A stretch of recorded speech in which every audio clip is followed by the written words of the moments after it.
My name is Samantha. That morning I sat in the small kitchen, where sunlight streamed through the glass window onto the polished wooden table. The familiar coffee cup was still warm in my hand, but its bitterness no longer woke me up like it used to. I ran my finger across the phone screen, my usual morning habit, checking work emails, some news, a few messages from my old friend group. And then it appeared, a short video looping again and again. Natalie's radiant smile. My husband's cousin.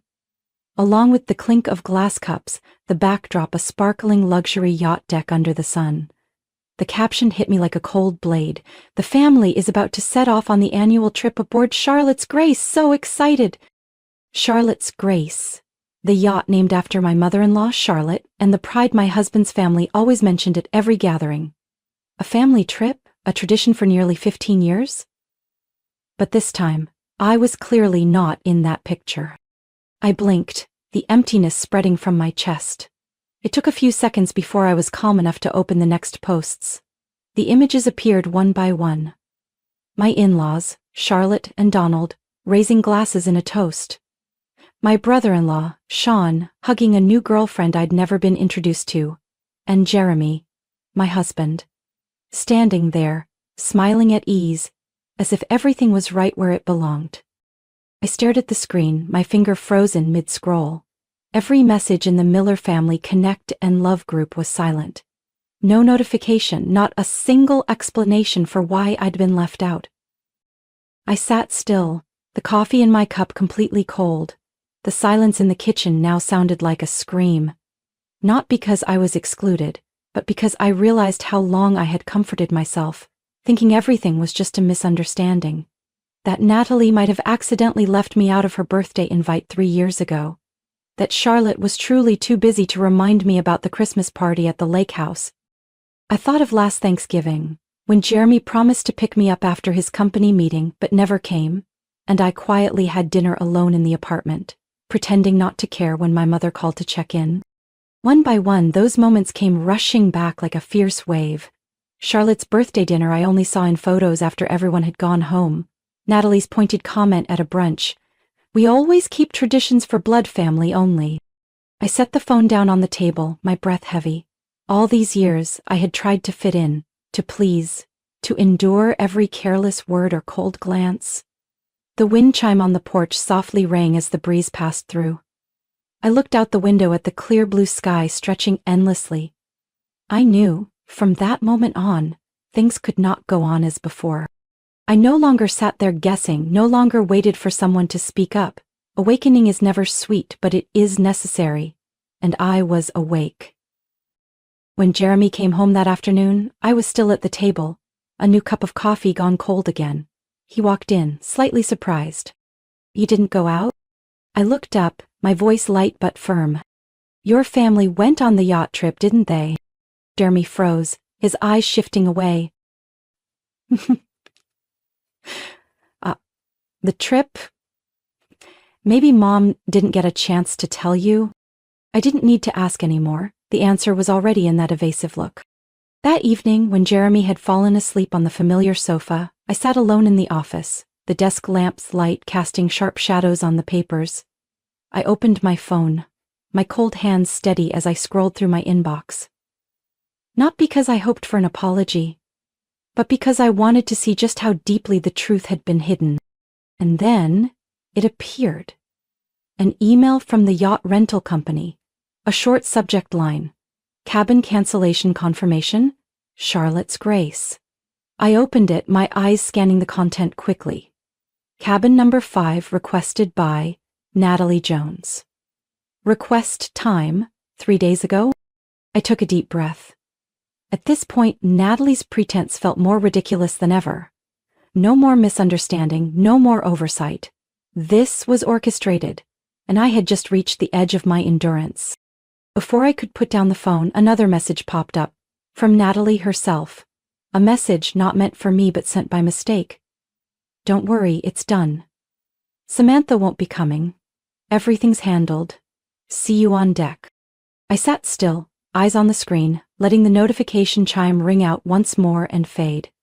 Strange, I didn't feel the pain I thought I would, only clarity, as if the final pieces of the puzzle had fallen into place. I set the phone down, opened the bottom drawer of the desk. From deep inside, I pulled out the file I had kept for myself all this time. Inside was the purchase contract copy for Charlotte's Grace. Every figure, every signature clear. The person who paid the first deposit and covered the maintenance for 7 years? Me. My name right at the top of the ownership list, before Jeremy's. I flipped through the pages, transfer receipts from my account to the shipbuilder, email confirmations for the interior design I had painstakingly reviewed late at night. Just then, an email alert sounded. I opened my inbox. It had a message from the law firm Jeremy's family, usually used for handling assets. I frowned as I read the subject. Proposal to amend yacht ownership, Charlotte's Grace. The content was brief, but enough to make my blood run cold. Dear Natalie Jones, attached is the draft adjustment for Charlotte's Grace yacht ownership as requested, removing Samantha Miller's name from the ownership list for ease of family asset management. Please confirm. I printed out that draft, set it on the table, then leaned back in my chair. There were no more tears for things like this. In the quiet room, only the ticking of the clock remained, each click a reminder that this truth had existed for a long time. I had just opened my eyes to face it. I gathered every sheet of paper, every contract, every confirmation email into a hard file folder. I named it The Truth. Every document was arranged carefully, neatly, not a single sheet out of place. Finally, I opened my journal and wrote just one line. No one needs to validate my worth. Only I need to know it and protect it. That night, I didn't sleep. I sat by the window, looking out at the city under soft yellow lights. In the morning, the sun would rise as always, and I knew what I had to do. I would no longer wait for anyone to give me a place. I would claim it myself, inch by inch. Early the next morning, I stood by the window, watching the thin mist cover the city's gray rooftops. The house was still quiet, only the steady hum of the coffee machine coming from the kitchen. Jeremy was still asleep on the sofa, his breathing soft and heavy. I put on a long coat, opened my laptop, and booked a ride to the Miami marina where Charlotte's Grace was docked. I wasn't preparing for a vacation, I was preparing for the truth. Every document I needed was packed neatly in a black leather bag: the yacht purchase contract, transfer receipts, correspondence, the draft ownership amendment Natalie had secretly asked the law firm to prepare. Each paper, each number was a piece of the story they had tried to erase me from. I chose a simple navy dress, added a light-colored blazer. No flashy jewelry, no elaborate makeup. I wasn't going to please anyone. The ride took me along the coastal roads. The sea shimmered under the morning sun, each wave glinting like glitter on the water's surface. When the car stopped at the marina, I saw Charlotte's Grace from a distance, the spotless white hull, the deck sparkling in the sunlight.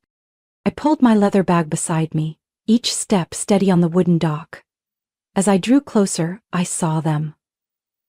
Natalie in a floral maxi dress, holding a glass of wine, standing next to my mother-in-law.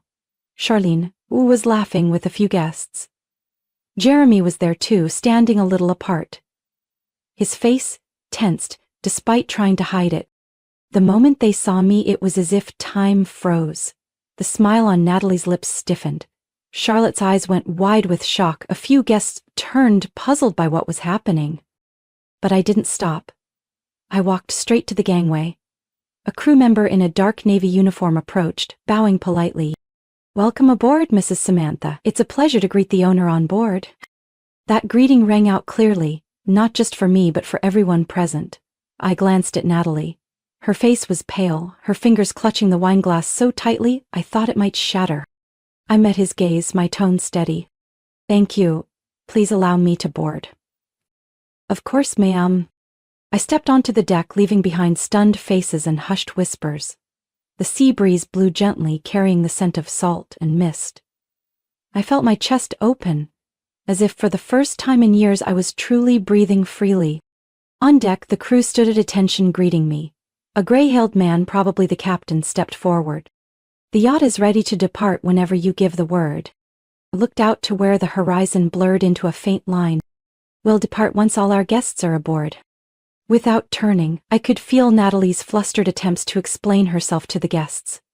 I walked straight into the main cabin, where the familiar scent of walnut wood and leather surrounded me. There wasn't an item here I hadn't personally chosen. I lightly touched the table's edge, the cool feel of the inlaid metal grounding me more than ever. Behind me, the hurried click of Natalie's heels echoed.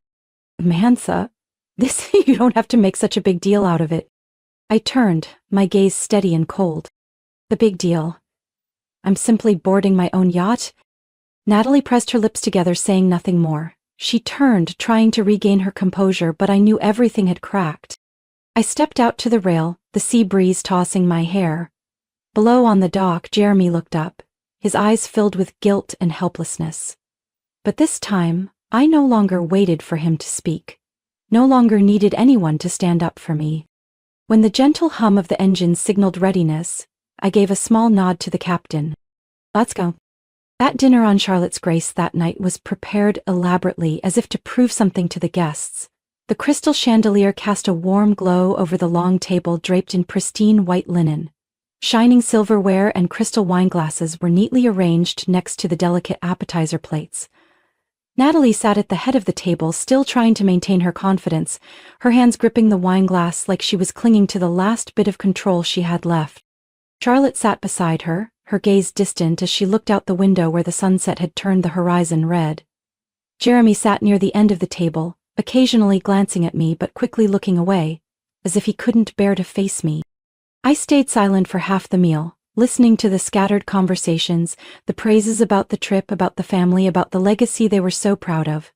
The sound of cutlery against plates echoed louder in the quiet than they realized.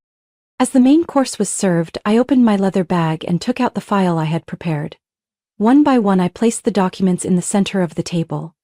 The yacht purchase contract with my signature and name listed as the main investor, the receipts for the full deposit transfer, the email confirming the design and interior completion, and finally, a copy of the recording of the call between Natalie and the law firm where she had tried to have my name removed from the ownership list.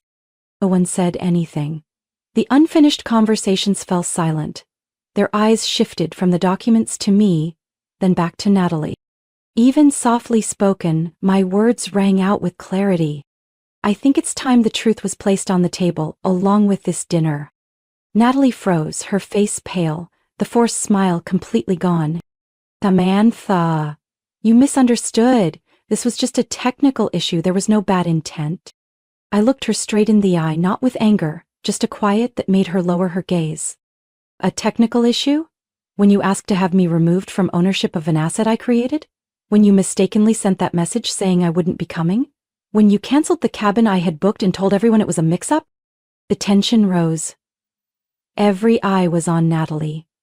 Charlotte's lips moved, but no words came out. Jeremy finally spoke, his voice hoarse. Samantha, I didn't know about this. I turned to him, my expression steady. Then why didn't you ask? You were right there, when they talked about me, when they held gatherings I was never invited to. He fell silent, head bowed, his hand clenched into a fist on his thigh. For the first time, I saw real shame in his eyes. Some guests began whispering, their murmurs unable to hide their unease. One of Jeremy's cousins cleared his throat and said, as if to ease the tension, "Maybe we should hear Samantha out completely."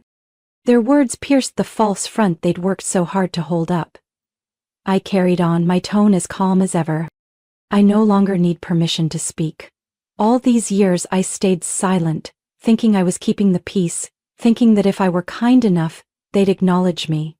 But today, I'm not sitting here asking for acceptance. I'm here to remind you, the truth can't be erased by lies. Natalie opened her mouth, but only shallow, ragged breaths came out. Charlotte set her napkin on the table, her hands trembling slightly. I didn't know Natalie would take it this far. I looked at her, my gaze no longer blaming, just weary. You don't need to say anything else, Charlotte. Everything is here right on the table. Jeremy stood up as if to speak, but only sighed, his eyes filled with regret. I should have spoken up long ago. I said nothing. I simply collected the papers, each sheet a reminder of what I had built despite them. I placed the file back in my bag, looked at everyone one last time, my voice soft but firm. This dinner doesn't need me to end it, the truth already has. Then I left the table, stepping out onto the deck. The night breeze blew through my hair, the sea continued to murmur, indifferent to the falsehoods people could create. That night I remained alone on the deck, the city lights in the distance twinkling like a strip of stars sinking into the night sea. No music, no praise, only the gentle sound of waves against the hull. I rested my hand on the cold railing, breathing in the salty air deeply. Inside the main cabin, dinner ended in awkward silence. I could hear chairs scraping back hastily, disjointed farewells, hurried footsteps searching for excuses to leave. No one dared mention what had happened. No one knew what to say to cover the gap that had just opened between them and the truth. My phone vibrated softly. A message from Callista, a friend from college, now a freelance journalist. She had always been perceptive, and it seemed she had been following what happened through the scattered livestream clips Natalie had posted earlier. Sam, I just published it. They can't keep hiding it anymore. The article's being shared like crazy. I opened the link Callista sent. The headline appeared clear and without flashy words. The woman they tried to erase. The truth behind a stolen legacy. Callista wrote with a sharp but fair pen. She recounted what had happened. The quiet ways I was excluded from family events. The effort to erase my name from the assets I had built with my own hands. The secret phone calls. The calculated ownership drafts. Below the article, hundreds of shares appeared in less than an hour. Comments poured in. The story feels so familiar, like what I went through. Not blood, but truly the one with heart and contribution. People stay silent when there's nothing left to say. She chose silence and the truth spoke for itself. I scrolled through each comment, not seeking defense, but to see myself through the eyes of strangers. People who knew me only through a few lines, yet saw what Jeremy's family tried to hide. The next morning, the atmosphere on the yacht was suffocating. Natalie was no longer posing for pictures, no longer live streaming wine toasts. She avoided my gaze, and even the gaze of those who once surrounded her with flattery. Charlotte sat in the reading room, silent behind the half-closed door. Jeremy found me on the deck, his look weary. Ha ha ha, it's all out there now, isn't it? I took a moment, my gaze fixed on the sea, my voice low but steady as I answered. The truth doesn't need anyone to guard it. It finds its own way. He nodded, like a man finally understanding what he should have seen long ago. Later that day, Callista messaged again. Sam, a major media outlet just contacted me to reprint the piece. You won't be hidden in the shadows anymore. Natalie had no defense left. The comments, posts, and hashtags calling for fairness for me flooded the internet. The truth was loud enough. I didn't have to say anything more. My silence became the weapon they hadn't expected. The one that shattered Natalie's perfect facade, piece by piece. That evening I passed through the main lounge where Natalie sat frozen, her eyes hollow, staring at nothing. On the table in front of her, her phone screen flashed with endless notifications. She looked up when she saw me, as if to speak, but only lowered her face, her voice nearly gone. You've won. I stopped, my gaze calm, no anger left. I didn't need to win, I only needed to reclaim what was mine. In the days that followed, there were no more loud parties or lively conversations on the deck. Instead, there were long silences, avoided glances, apologies stuck in throats that no one had the courage to speak. I kept my own peace.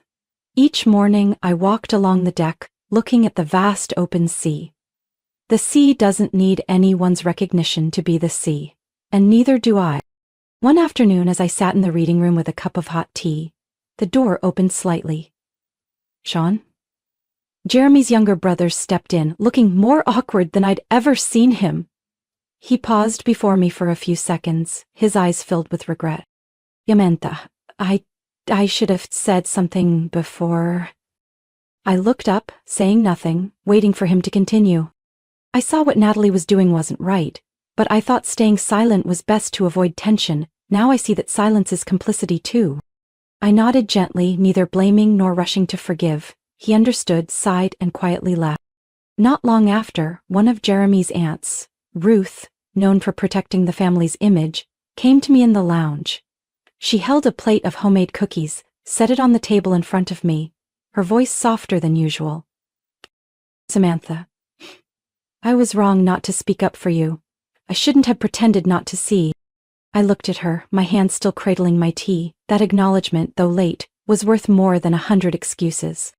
That evening Jeremy found me as I stood at the rail, watching the last streak of sunlight sink into the sea. The sea breeze tossed my hair, and I felt his gaze behind me. Samantha, I've been thinking a lot. I didn't turn around, letting him find the truest words he could. I can't change what's happened, but I can fix what's left. I've called the lawyer. I want to transfer full ownership of the yacht to you, just as it should have been from the start. I turned, my gaze direct without anger or emotion. Jeremy, I don't need a piece of paper to prove my worth. I need respect. And I need you to understand that's what matters most. He bowed his head, his shoulders trembling slightly, as if the weight he'd carried for years finally pressed down on him. I was a coward, Sam. I let you stand alone when I should have been by your side. The only thing you can do, he lifted his head, his voice rough, is to never stay silent again. That night, I sat on the deck for a long time, watching the night sea shimmer under the thin moonlight. There was no longer a need to prove anything, no need to seek anyone's approval. The old ties that once bound me like chains had loosened, leaving me with a rare peace. The next morning when Charlotte approached me on the deck, she paused for a moment. Her voice so soft the sea breeze almost carried it away. Samantha, thank you for not choosing to destroy everything. In the weeks after the trip on Charlotte's Grace, I returned to my home with a completely different spirit. The small lake house that once felt lonely now became the place where I felt the most at peace. Every morning, I made my own coffee, opened the window to welcome the sunlight and fresh breeze, and reminded myself, I no longer have to try to please anyone. One weekend morning I decided to host a simple brunch, no flashy invitations, no endless guest list, just for appearances. I invited the people who truly saw me, who stood by me when I had nothing but myself. Callista arrived first, bringing a tray of warm fruit tarts, her eyes lighting up as she looked around the familiar kitchen. I knew it, Sam. You've always been someone who builds, not someone who asks permission to step in. Ronald, the lawyer who helped me protect what was mine, came next, carrying a bottle of homemade apple cider. He smiled. Now this is what a real family gathering looks like, Samantha.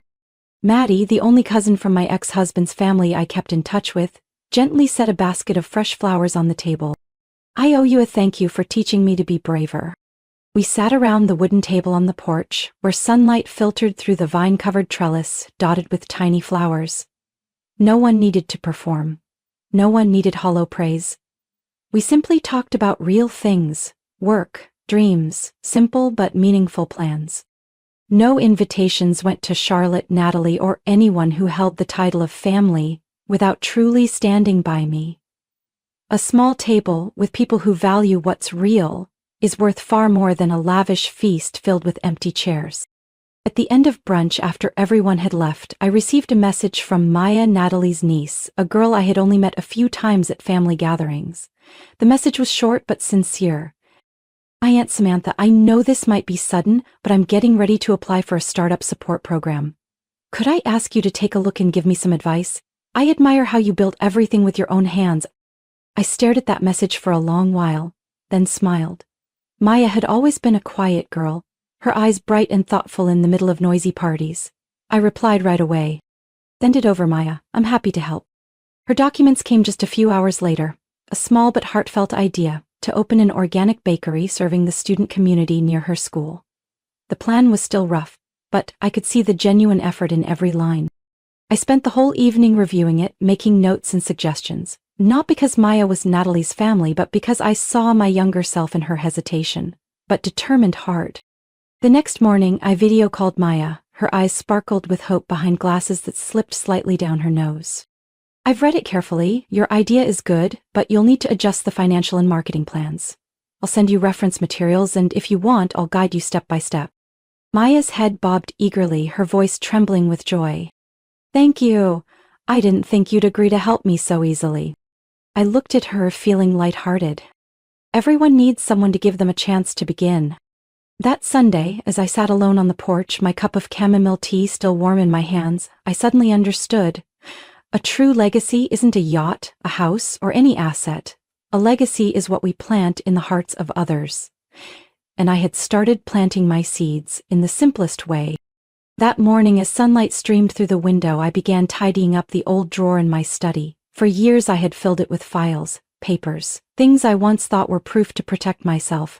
Now they were just traces of a journey I no longer needed to prove to anyone. As I neatly packed each file into a storage box, my hand touched a small yellowed piece of paper. I unfolded it. My father's bold, steady handwriting appeared clearly.